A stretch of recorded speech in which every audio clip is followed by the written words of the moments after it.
बिस्मिल्लाहिर्रहमानिर्रहीम अस्सलाम वालेकुम दोस्तों। अज मां तव्हांजे लाइ जेकी रेसिपी खणी आई आहियां उहा आहे मटन यखनी पुलाव जी। इन खां अॻु में मां तव्हांखे बीफ यखनी पुलाव जी रेसिपी ट्राई कराई हुई ऐं ठाही हुई, ॾाढी ज़बरदस्त थी हुई। सो हींअर ॾिसो सियारे जी मौसम आहे, मटर बि गजरूं बि हर सब्ज़ी अची वई आहे ऐं हिन में मां मटन में मटर बि विधा आहिनि। ऐं जेकॾहिं तव्हां मटर नथा विझणु चाहियो त ख़ालिस सब्ज़ियुनि जी बि यखनी पुलाव ठाहे सघो था, ॾाढो ज़बरदस्त थिए। हिकु तरीक़े सां मुंहिंजो हीउ मटन पुलाव ठाहे करे ॾिसो, ॾाढो ज़बरदस्त थो थिए।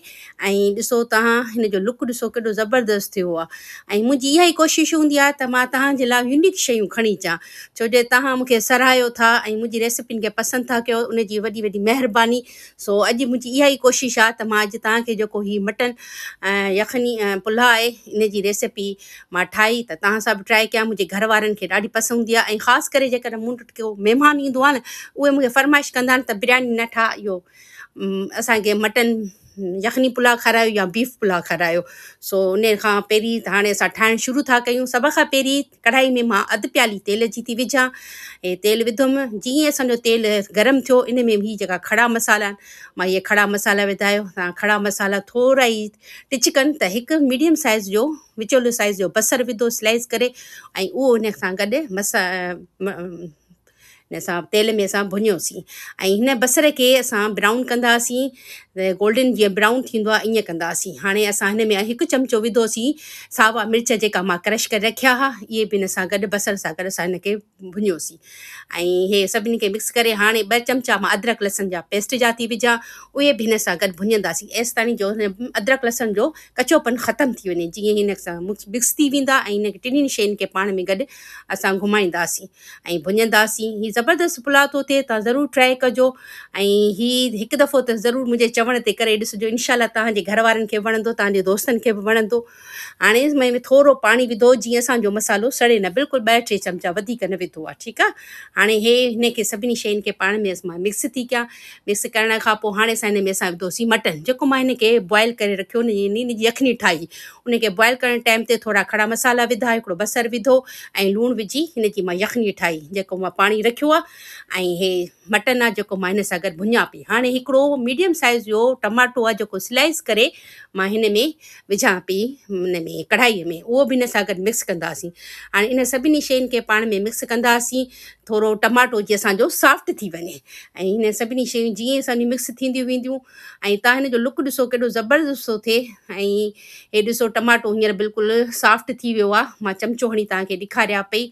जीअं असांजो हीउ टमाटो सॉफ्ट थींदो, असां हाणे हिन में विझंदासीं हिकिड़ो स्पेशल मुंहिंजो हींअर असां विझंदासीं हिन में दही, 2 चमिचा खनि दही जा, जेके मां फेटे ऐं उहे विधा आहिनि दहीअ जा। दहीअ सां बि हिन जो लुक सुठो थो थिए पुलाव जो। ऐं असां हाणे सभिनी शयुनि खे मिक्स कंदासीं एसि ताणी जो दहीअ जो पाणी सुकी वञे ऐं बिल्कुलु तेल निकिरी अचे साइड खां। ऐं ॾिसो हाणे हिन में मां विधो आहे स्पेशल मसालो, जंहिंजी मां तव्हांखे रेसिपी ॾिनी बि आहे, जेको ख़ासि करे इन में यखनी पुलाव में पवंदो आहे। इहो मुंहिंजो स्पेशल मसालो आहे जेको मां हिन में 1.5 चमिचो विधो। हाणे इन खे विझी करे हाणे असां हिन खे मिक्स कंदासीं सभिनी शयुनि खे। ॾिसो तव्हां हिन जो लुक ॾिसो केॾो ज़बरदस्त थो थिए। ऐं हिन खे मिक्स करे घुमाए जेसि ताणी असांजो तेल निकिरे। जीअं असांजो तेल निकिरंदो असां हिन में विझंदासीं लूणु, छो जो त मूं लूणु चखियो, मूंखे थोरो फिको लॻो त विधोसीं लूणु।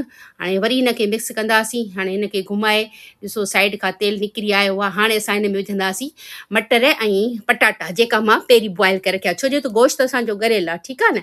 ऐं मटर ऐं जेको आलू मां इन जे करे हिननि खे बॉइल कयो आहे त जीअं हे पाण में मिक्स थी वञनि ऐं असांखे घणो माना टाइम जीअं वेस्ट असांजो न थिए।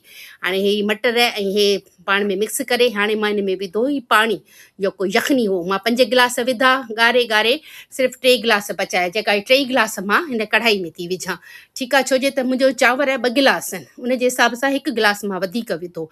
हाणे हिननि खे असां मिक्स करे हिनखे असां ढक ॾींदासीं जीअं असांजो पाणी बॉइल थी वञे।